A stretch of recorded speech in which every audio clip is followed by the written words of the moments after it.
sommes en 750. La dynastie abbasside domine jusqu'en 1258 la péninsule arabique.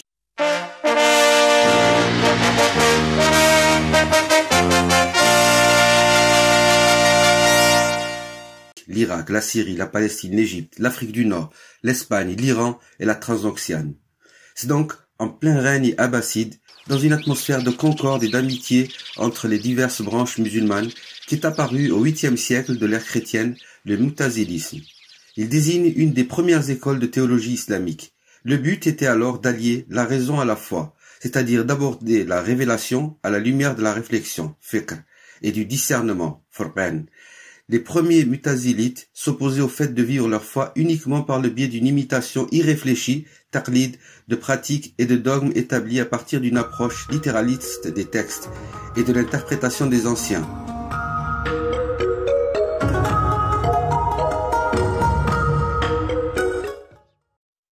Alors nous allons voir les relations avec le califat abbasside. Si on se replace dans le contexte temporel, le califat abbasside perdait de l'influence à l'ouest face aux Fatimides et à l'est face à l'avancée des armées turco-mongoles. Le califat entra dans une période de conflit de succession au Xe siècle, ce qui permit aux Turcs de s'immiscer dans les affaires du palais et donc d'écarter l'influence chiite sur le califat qui était largement présente, car le califat abbasside était né dans un esprit de coopération et fraternité entre les diverses composantes religieuses musulmanes et tirait son pouvoir de ce dualisme, et vont promouvoir un sunnisme rigoriste en opposition au courant mu'tazilisme alors en vigueur dans le califat. À partir de ce moment, les Seldjouks se lanceront d'eux-mêmes dans de vastes campagnes militaires en Anatolie et en Syrie contre les Byzantins où ils pilleront les richesses et s'installeront durablement, fondant le premier sultanat de Roum, prémisse d'un futur empire ottoman.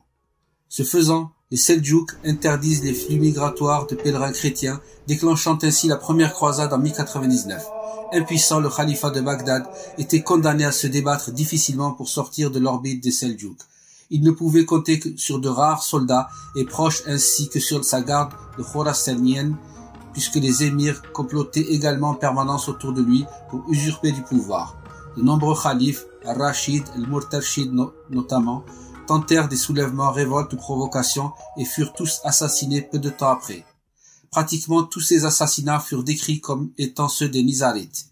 Il est donc important de savoir que le califat abbasside était à l'époque manipulé par les Turcs Seldjouks, puisque fondamentalement le califat était en lutte de palais avec le sultanat turc et que tous les assassinats de califes étaient attribués à tort ou à raison aux Nizarites. L'exemple de Murtashid est frappant. En juin 1135, Mustarchid est vaincu et capturé par le nouveau sultan seldjoukide Mas'oud. Abandonné par la plupart des émirs, il est fait prisonnier. Mas'oud l'a fait assassiner 2 mois plus tard. On a retrouvé le calife nu sous sa tente, les oreilles et le nez coupés, le corps transpercé d'une vingtaine de coups de poignard. On a soupçonné qu'il a été tué par un membre de la secte des Nizarites. Pour lever les soupçons qui pesaient sur lui, le sultan reporta l'accusation sur son vieil ennemi, Dubaïs, qui l'a fait mettre à mort. Le fils d'Al-Mustarchid, Rachid, lui a succédé comme calife. Il est d'ailleurs intéressant d'apprendre que vers sa fin, le califat abbasside conclut une alliance avec les Nizarites pour former une coalition face à l'avancée des troupes mongoles. Ce qui prouve finalement que l'antagonisme entre les Abbassides et les Nizarites n'était peut-être pas aussi fort que le prétendent certains. Durant cette obscure période du monde musulman, marquant également le déclin de la culture arabe au profit des Turcs, il n'est pas impossible qu'un camp ou un autre ait instrumentalisé l'image des Nizarites afin de se déresponsabiliser. Il devait ainsi probablement plus simple de dire qu'un assassin venu des montagnes avait tué le calife plutôt que de se mettre à dos la population totale.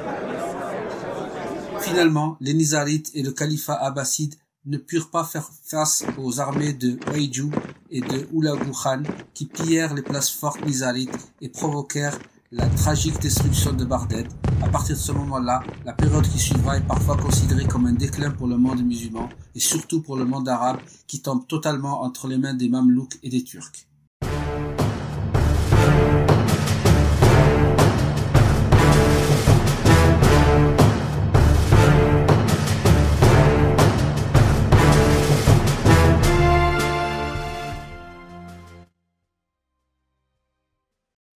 Et maintenant, nous allons parler du sunnisme.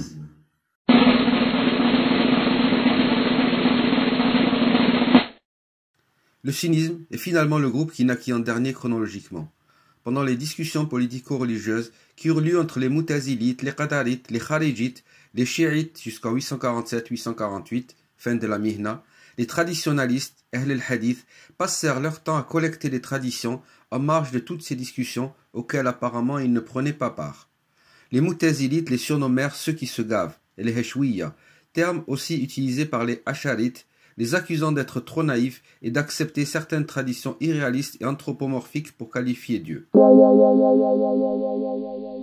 Le terme sunnisme vient d'Ibn Sirin, vers 728, qui divisa les Ahl Sunnah, gens de la tradition, et les Ahl al-Bid'a, gens de l'innovation blâmable. Ce n'est qu'après que Sunnah et Islam furent perçus comme des synonymes. Ce fut une construction lente, dont l'une des étapes importantes était la période qui suivit la Mihna. Ahmed ibn Hanbal, vers 855, principal opposant d'Al-Ma'moun, y contribua grandement. Avant cette période, les traditionalistes ont tenté d'élaborer un proto-sunnisme dans une sorte de liste énumérant les points controversés. Sufyan ibn Uyayna, vers 811, établit un credo pour définir la sunna. Croire en la prédestination, Adar, contre les Qadarites et les Mu'tazilites. La foi consiste en la parole et en acte. Elle peut croître et diminuer, contre les Murji'ites. Il faut avoir de la miséricorde pour les compagnons. Toute personne qui les insulte ne suit pas la sunna, contre les chiites et les kharijites, etc. Le Coran est la parole de Dieu et incréé, contre les jahmites et les mu'tazilites. La vision de Dieu dans l'au-delà, c'est contre les mu'tazilites. Dieu siège sur le trône, là encore contre les mu'tazilites et les jahmites. Abu al-Hassan al-Ash'ari, vers 935, contribua non seulement à définir le sunnisme, mais aussi à s'opposer au mu'tazilisme. Originaire de Basra, il fut d'abord mu'tazilite et eut pour maître Abu Ali al-Jubayy. Puis il renonça et devint traditionnaliste. Cependant, les Hanbalites l'ont toujours considéré comme un rationaliste invétéré et le rejetèrent. L'hostilité entre Hanbalisme et Acharisme dura longtemps. Al-Ash'ari se mit à rejeter les principes mu'tazilites comme le fait que la raison était, pour le Jubayy, une des sources premières du dogme en plus du Coran et de la Sunna. Cependant, il continua à user de la théologie dialectique qu'elle aime. Rejet du libre arbitre, il se détourna du dogme du libre arbitre en arguant ceci. Ce qui se produit en l'homme est agi par Dieu, mais l'agir humain se produit par une capacité à agir, créée en nous seulement au moment où l'acte se produit. Il rejeta aussi la conception mu'tazilite de la création.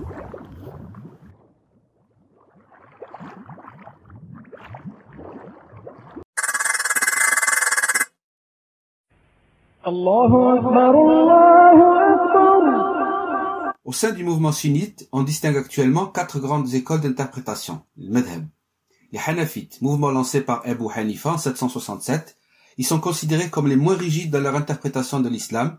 Ils accordent en effet beaucoup d'importance au jugement personnel, ra'i, du croyant lorsqu'il s'agit de déterminer ce qu'il faut faire ou ne pas faire. Les Hanafites sont pour la plupart des musulmans de Turquie, d'Inde et du Pakistan. Les Malikites, c'est une doctrine influencée par Malik ibn Anas en 796. Il se base sur le droit musulman en vigueur à Médine du temps du prophète Mohammed sallallahu alayhi wa sallam.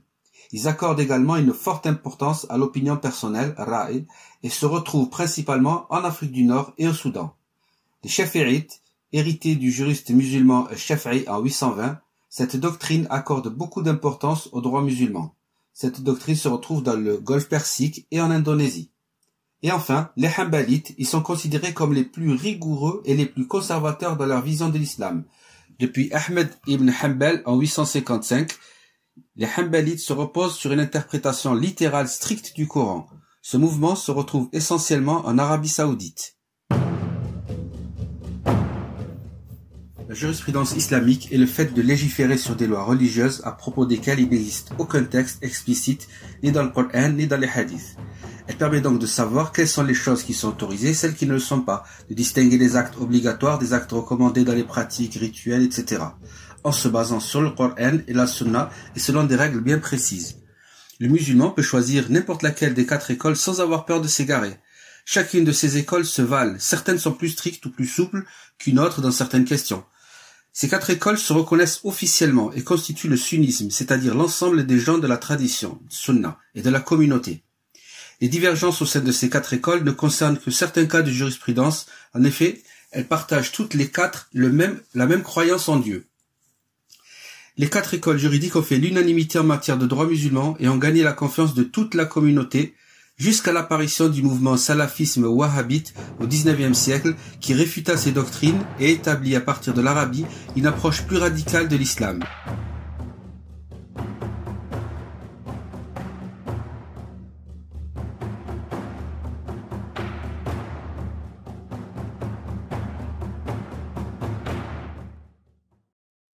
Le fait le plus important à l'époque ottomane est l'apparition d'une déviation du hanbalisme due au théologien juriste Ibn Taymiyyah, 1263-1328, qui, fuyant les Mongols qui envahissaient sa ville natale, Haran, se réfugia avec son père à Damas, où il enseignait à partir de 1296.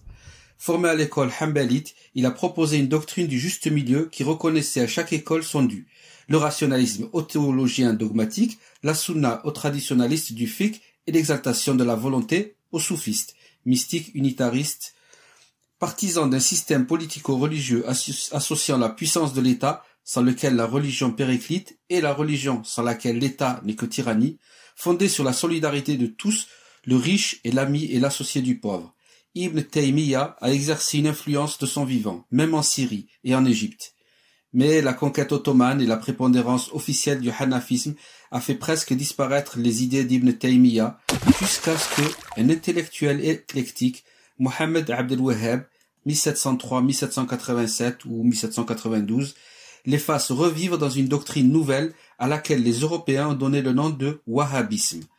Les thèses d'Ibn Taymiyyah séduisirent le petit chef d'un village du Nejd sur la route de Bassora à la Mecque, Dariya, nommé Mohammed Ibn Saoud. Celui-ci les appliqua dans son petit domaine et décida de les propager à travers l'Arabie, où ses successeurs ont établi la dynastie qui règne aujourd'hui dans ce pays qu'on appelle l'Arabie Saoudite depuis 1932.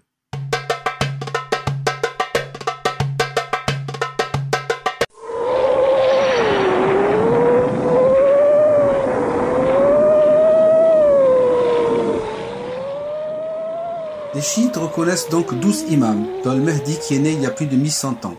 Il succéda à son père à l'âge de 5 ans. Ayant peur de se faire assassiner par les autorités, il se cacha dans une grotte. Il entra en occultation mineure où il communiquait en secret avec ses partisans par courrier donné à des intermédiaires. Puis, il entra en occultation majeure où plus personne ne pouvait le contacter. Il promit de faire son retour après une longue période d'attente. Il aura à ce moment-là des pouvoirs surnaturels et régnera sur toute la terre avec ses partisans chiites jusqu'au jour du jugement. Pour les sunnites, le Mahdi est un simple musulman qui dirigera l'Umma en tant que khalife. Il n'est pas encore né et son nom est le même que le prophète Mohammed sallallahu alayhi wa sallam. Il vivra à une époque qui coïncidera avec le retour de Sidna Isa sur terre, Jésus. Le Mahdi régnera selon le Coran et la Sunna. Sa justice et sa droiture engendrera une période de prospérité et de paix pour les musulmans. Il sera le dernier khalife bien guidé de la Ummah avant le jour du jugement. Allahu Akbar, Allahu Akbar. Sunnites et chiites ont en commun les grands principes de l'islam, la croyance en l'unicité de Dieu, en sa parole révélée au prophète Mohammed sallallahu alayhi wa sallam sous la forme d'une récitation consignée dans un livre, le Coran. La référence au prophète qui constitue la sunna, la tradition, mais les chiites ne reconnaissent pas la légitimité des 3 premiers califes qu'ils accusent d'avoir usurpé le pouvoir en éloignant Ali, le gendre et cousin de Mahomet sallallahu alayhi wa sallam, considéré par eux comme le premier imam. La mort de Hussein, le petit-fils du prophète, en 680 à Karbala, enracine la sensibilité chiite dans un récit de la passion qui peut évoquer celui de la passion du Christ chez les chrétiens. Les partisans d'Ali, conduits par le fils cadet de celui-ci, el-Hussein, affrontèrent les sunnites à Karbala en 680. Ils sont défaits et la mort d'el-Hussein va consommer la rupture entre sunnites et chiites.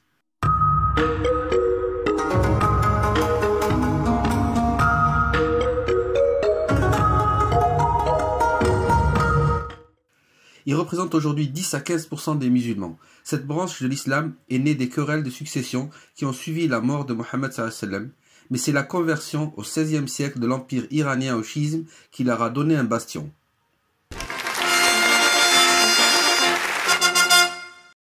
Des divergences eurent lieu aussi avec l'idée de la création. Pour les Moutazilites, les phénomènes de la création sont soumis à un ensemble de causes qui s'élèvent graduellement depuis les causes secondes régissant le monde, de la matière, jusqu'aux causes premières et jusqu'à la cause des causes.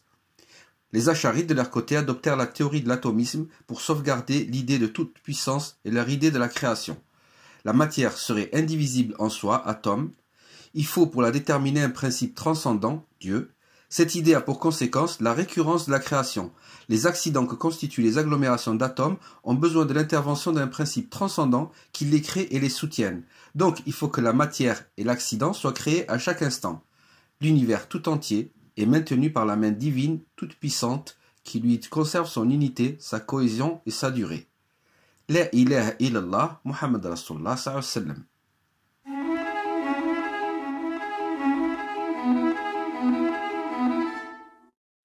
Dans ma vie, j'ai parfois conversé avec des personnes athées. Elles soutenaient pour la plupart que c'est la matière qui préside l'existence sur Terre et que les atomes convergent de manière à animer la vie de ses habitants dont elles ont un point commun unique. N'est-ce pas là une approche qui pourrait s'apparenter à celle des Acharites? Cette unité n'est-elle pas Dieu tout-puissant dans leurs esprits?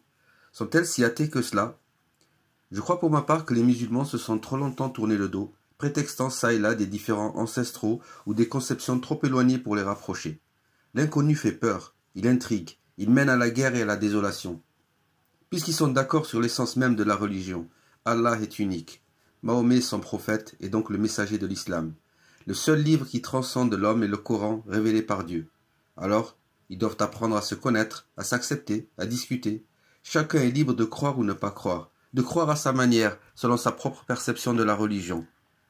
Nul n'a le droit de s'immiscer entre Allah et sa créature. Seul Allah a le pouvoir de juger. Il n'y a pas de clergé en islam, et nul n'a le droit de se dresser en rempart contre quiconque. Nous serons jugés, chacun à son tour, et non pas de façon collégiale, et nous emporterons avec nous ce que nous avons semé ici-bas. Il est temps de se réconcilier. C'est Allah qui défend et qui détient les clés du paradis. Le rapport à Dieu fait partie des choses les plus intimes qui soient. Le musulman n'a à se soumettre qu'à Allah et à personne d'autre, en ce qui concerne sa foi. Évidemment, il ne s'agit pas de vivre dans l'anarchie. Bien au contraire, il faut respecter l'ordre établi par la gouvernance du pays où l'on vit et se plier à ses lois. Mais sa foi, il faut la vivre libre, heureux, en osmose avec le monde. Il faut se scruter et scruter les autres, les connaître, s'enrichir de leurs connaissances en échange des nôtres.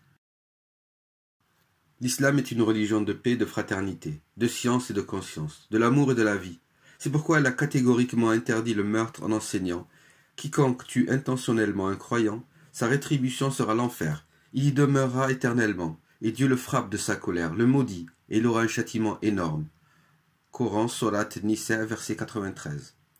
Le docteur Shir Tahar Mahdi, docteur en droit musulman comparé, titulaire d'un DEA en anthropologie et histoire des religions, nous dit dans la revue Les Cahiers d'Islam.